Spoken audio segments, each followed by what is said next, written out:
You click once, React logs twice, and it feels like something is broken. It usually is not. Today we will build a clean mental model for why React re-renders. First myth, a re-render does not mean React destroys the whole page.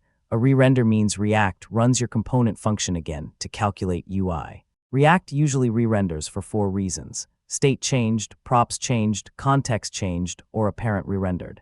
Reason 1 is state changes. Click triggers set count, state updates, and React runs the component again.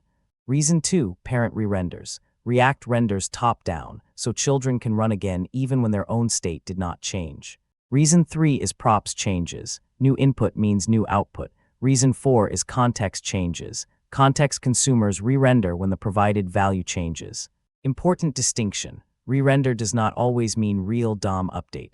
React can run your component, diff the result, and skip DOM work when nothing changed. Now the confusing part. In development with strict mode, React may run logic more than once. That is intentional stress testing to reveal unsafe render code. Render should be pure. Same input, same output, no side effects in component body. If you understand why a render happened, you stop guessing and stop over-optimizing. React re-renders for predictable reasons: state, props, context, or parent renders. And strict mode in development is React helping you catch unstable code early.